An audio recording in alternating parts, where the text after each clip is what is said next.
আসসালামু আলাইকুম। সুপ্রিয় দর্শক, আমার চ্যানেলে আসার জন্য আপনাদেরকে অনেক অনেক শুভেচ্ছা ও স্বাগতম। তো ভিউয়ার্স, আজকে মাইক্রোসফট ওয়ার্ড প্রোগ্রামের পার্ট 10 তথা ইনসার্ট মেনুর টেক্সট গ্রুপের সকল অপশান নিয়ে আলোচনা করব। তাই ভিডিওটি না টেনে পুরোটি দেখার জন্য অনুরোধ রইল। আপনি আমার আগের পর্বটি না দেখে থাকলে অবশ্যই দেখে নেবেন। চলুন কথা না বাড়িয়ে কাজ শুরু করা যাক। তো আমরা প্রথমে মাইক্রোসফট ওয়ার্ড ফাইলটি ওপেন করি। ওপেন করার পর আমরা ইনসার্ট ক্লিক করে টেক্সট গ্রুপের আন্ডারে আমরা দেখতে পাচ্ছি text box, quick parts, word art, drop cap, signature line, date and time, object, এই বিষয়গুলো নিয়ে আজকে আলোচনা করব। তো প্রথম যে পয়েন্ট সেটা হলো টেক্সট বক্স। তো টেক্সট বক্সটি হলো টেক্সট বক্সটা যদি আমরা এই টেক্সট বক্স পয়েন্টে ক্লিক করি তাহলে এখান থেকে আমরা অনেকগুলি ফরম্যাট দেখতে পাচ্ছি টেক্সট বক্সের। তো প্রথম যেটি আমরা সবসময় ব্যবহার করে থাকি সেটি হলো সিম্পল টেক্সট বক্স। এখানে যদি আমরা ক্লিক করি তো আমাদের ডকুমেন্টে একটি টেক্সট বক্স তৈরি হবে। এখন এখানে আমরা আমাদের যা ইচ্ছা আমরা এইভাবে করে লিখতে পারি। লিখে আমরা এটিকে লেখাটিকে বড় করতে পারি। লেখাটিকে এইভাবে করে আমরা বড় করতে পারবো। তারপরে এই লেখাটি সিলেক্ট অবস্থায় আমরা নিচে টেক্সট বক্স স্টাইল দিতে পারবো, যেই স্টাইল দরকার দিতে পারবো। তারপরে আমরা এই লেখাটি সিলেক্ট অবস্থায় আমরা এই হোম মেনুর আন্ডারে এখান থেকে যে কোনো একটি কালার আমরা দিতে পারবো। আবার আমরা এভাবে করে টেক্সট বক্সটিকে টেনে ছোট বড় করতে পারবো। তারপরে টেক্সট বক্স সিলেক্ট অবস্থায় ফরম্যাট ক্লিক করে টেক্সট র্যাপিং থেকে in front of text click করে আমরা যে কোনো প্রান্তে আমরা টেক্সট বক্সটিকে আমরা এভাবে করে আমরা নিতে পারবো। আমরা যদি না চাই তাহলে এটিকে আবার এখান থেকে কাট করে আমরা আউট করে দিতে পারবো। এখন দেখব ইনসার্ট টেক্সট বক্সের আরও যে সমস্ত ক্যাটাগরি, আরও যে সমস্ত ফরম্যাট রয়েছে, তো সেখান থেকে আমরা এখানে অনেকগুলো ফরম্যাট দেখতে পাচ্ছি। আমাদের যেটি প্রয়োজন, যেটি আমাদের দরকার সেটি আমরা সিলেক্ট করে কাজ করতে পারবো। তো এখানে যেমন আমি আর একটি ফরম্যাট নিলাম, তো এটিকে আমরা ছোট করে নিলাম। ছোট করে নিয়ে এখান থেকে আমরা আমাদের টেক্সট বক্স থেকে মাঝখানে নিলাম। যে এখানে যদি আমরা লিখি আমরা এইভাবে করে আমাদের ইচ্ছা মতন আমরা টেক্সট বক্স তৈরি করে আমরা কাজ করতে পারি। তারপরে না চাইলে এখান থেকে কাট করে দিলাম। তারপরের অপশনটির নাম হলো কুইক পার্টস। কুইক পার্টসের এখানে বেশ কয়েকটি ক্যাটাগরি রয়েছে। তো এখানে লেখা আছে save selections to quick part gallery, অর্থাৎ আমরা ডকুমেন্টে বেশ কিছু জিনিস যেগুলো ম্যাক্সিমাম ব্যবহার হয়ে থাকে, যেমন টাইটেল, হেডার, ফুটার বা ডকুমেন্টের কোনো টেক্সট যেগুলো আমাদের প্রয়োজনে অনেক সময় বারবার করে ইনসার্ট করে লিখতে হয়, সেই ক্ষেত্রে আমরা এই হেডার, ফুটার, টাইটেল বা টেক্সটকে আমরা সেভ করে এই save selection to quick part গ্যালারিতে আমরা এখানে সেভ করে রাখতে পারি। তারপরে প্রয়োজনের সময় আবার আমরা ইনসার্ট করে করে ব্যবহার করতে পারি। যেমন এখানে আমি একটি লেখা লিখে রেখেছি, Bangladesh is our country.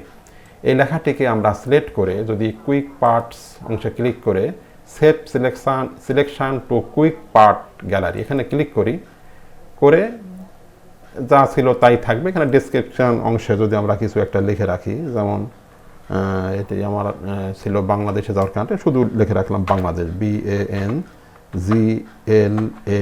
BANGLADESH, Bangladesh লিখে আমরা ওকে করে দিলাম।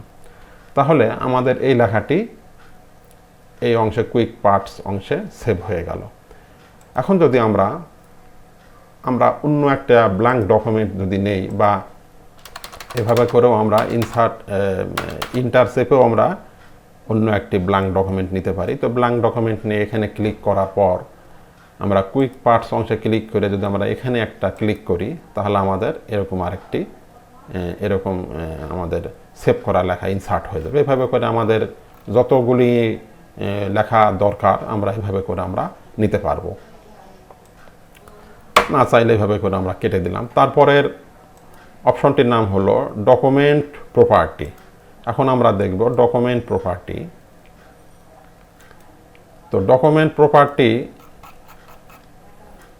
এখানে যদি আমরা ক্লিক করি তাহলে অনেকগুলি পয়েন্ট আমরা দেখতে পাচ্ছি। অ্যাবস্ট্রাক্ট, অ্যাথর, ক্যাটাগরি,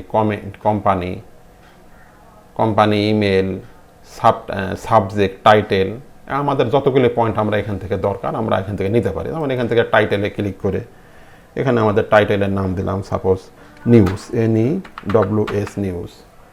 তারপরে আবার যদি মনে করি এখান থেকে আমার আরও কিছু পয়েন্ট নিতে হবে, তাহলে এখান থেকে আমরা যেমন সাবজেক্টের এখানে দিয়ে দিলাম হলো ওয়েদার, WEATHER, ওয়েদার।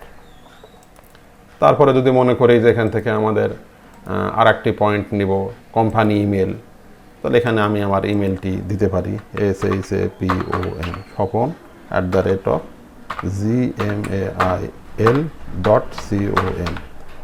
এভাবে করে আমরা দিতে পারি। তারপরের অপশনটির নাম হলো ফিল্ড। আমরা এখান থেকে বিভিন্ন ফিল্ড আমরা দেখতে পাচ্ছি, এখান থেকেও আমরা বিভিন্ন ফিল্ড আমরা দিতে পারি। যেমন এখান থেকে ফর্মুলা আছে, এখান থেকে ফর্মুলাতে ক্লিক করে ফর্মুলা বসায় ওকে করলেও হয়ে যাবে।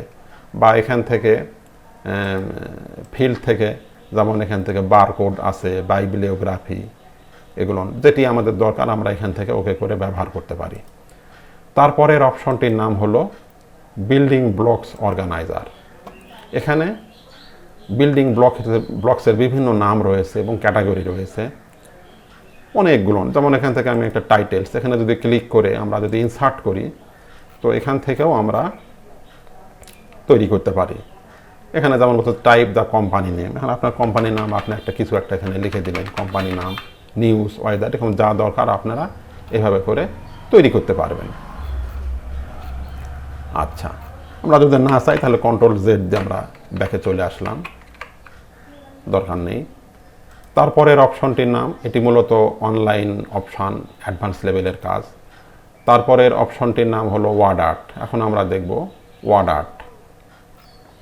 যদি আমরা এই ওয়ার্ড আর্ট লেখা থেকে এখানে ক্লিক করলে সাপোজ মনে করেন আমাদের এই লেখাগুলি মুছে দিলাম, দেওয়ার পরে এই বাংলাদেশ ইজ আওয়ার কান্ট্রি, এটিকে সিলেক্ট করে যদি ওয়ার্ড আর্ট এখান থেকে আমরা যে স্টাইলের উপর নিব আমাদের কিন্তু অনুরূপ হয়ে যাবে। এখান থেকে বাংলাদেশ ইজ আওয়ার কান্ট্রি এই লেখাটিকে এখানে নিয়ে যদি ওকে করি, এখন আমরা এখানে টেনে আমরা বড় করতে পারবো, বা এখান থেকে এই সাইডের পয়েন্ট থেকে টেনে ছোট করতে পারবো, বা এখান থেকে আমরা বড় করতে পারবো। এখন করে আমরা ওয়ার্ড আর্ট বিভিন্ন স্টাইল আমরা দিতে পারি। এখানে আরও রয়েছে অনেকগুলো স্টাইল, এখান থেকে আপনি যেমন নেবেন আমাদের ওয়ার্ড আর্টটি তেমন হয়ে যাবে। এই পয়েন্টে ক্লিক করলে আরও অনেকগুলো পয়েন্ট আমাদের এখানে আসতেছে, হরিজন্টাল, ভার্টিক্যাল, যেরকম লেখা দরকার আমরা এখান থেকে আমরা দিতে পারবো। আচ্ছা, আমরা দেখলাম হলো ওয়ার্ড আর্টের লেখাটি দেখলাম। আচ্ছা, এখন দেখব ইনসার্ট। আচ্ছা, ইনসার্ট ওয়ার্ড আর্টের পরে হলো ড্রপ কাপ। তো আমরা ড্রপ কাপ এই অপশনটি দেখার জন্য আমরা আগের থেকে একটি ডকুমেন্টে কিছু লিখে রেখেছি, তো সেই ফাইলটি ওপেন করি। তো ফাইলটিতে এখানে একটি প্যারাগ্রাফ লেখা আছে, একটি প্যারা। এই প্যারাতে এই প্রথমে লেখা আছে in response to your advertisement. আমরা সাধারণত কোনো কবিতা বা গল্প বা কোনো লেখার শুরুতে আমরা একটি ড্রপ কাপ দিতে পারি।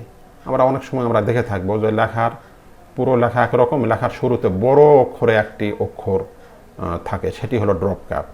যেমন এটি সিলেক্ট অবস্থায় আমরা যদি ইনসার্ট এই ড্রপ কাপ অপশনের এখানে ক্লিক করি, তাহলে আমাদের প্রথম অক্ষরটি ড্রপ কাপ হয়ে যাচ্ছে আই।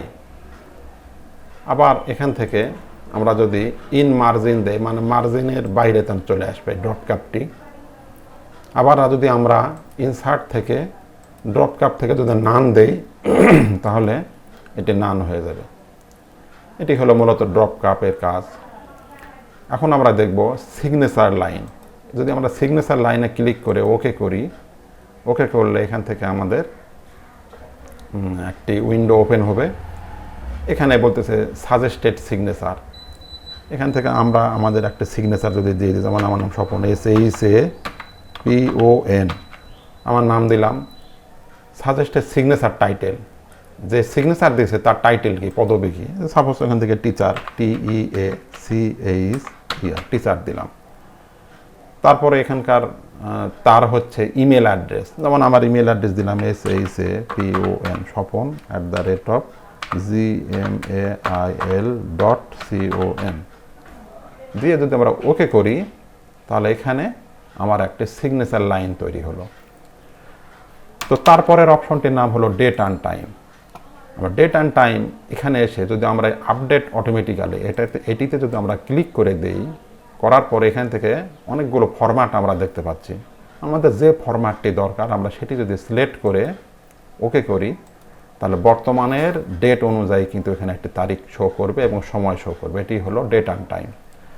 তারপরের অপশনটির নাম হলো অবজেক্ট। আমরা যদি অবজেক্টে ক্লিক করি তাহলে আমাদের কম্পিউটারে যদি এই সমস্ত যেমন Adobe Illustrator, Adobe Photoshop, Microsoft Word, PowerPoint এগুলো যদি আমাদের ইনস্টল করা থাকে তাহলে আমরা এখান থেকে ইনসার্ট করে কাজ করতে পারবো।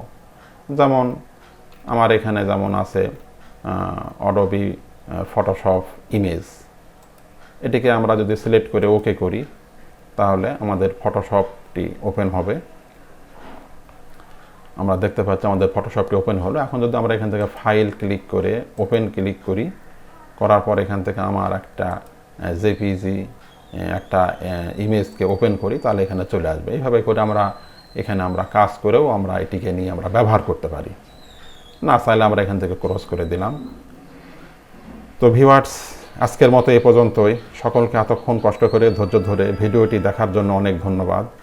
ভিউয়ার্স, আপনি যদি আমার চ্যানেলে নতুন হয়ে থাকেন তাহলে পরবর্তী ভিডিওগুলি পাওয়ার জন্য চ্যানেলটি অবশ্যই সাবস্ক্রাইব করে পাশে থাকা বেল বাটনটি অন করে দিবেন। আর পূর্বে যদি সাবস্ক্রাইব করে থাকেন তাহলে অনেক অনেক ধন্যবাদ। সেই সাথে লাইক, শেয়ার এবং কমেন্ট করতে ভুলবেন না। ভিডিওটিতে কোনো বিষয় বুঝতে সমস্যা হলে কমেন্ট বক্সে লিখে জানাবেন, আমি উত্তর দিতে চেষ্টা করব। তো ভিউয়ার্স, আগামী টিউটোরিয়ালটি দেখার আমন্ত্রণ জানিয়ে বিদায় নিচ্ছি। সকলে ভালো থাকবেন। আল্লাহ হাফেজ।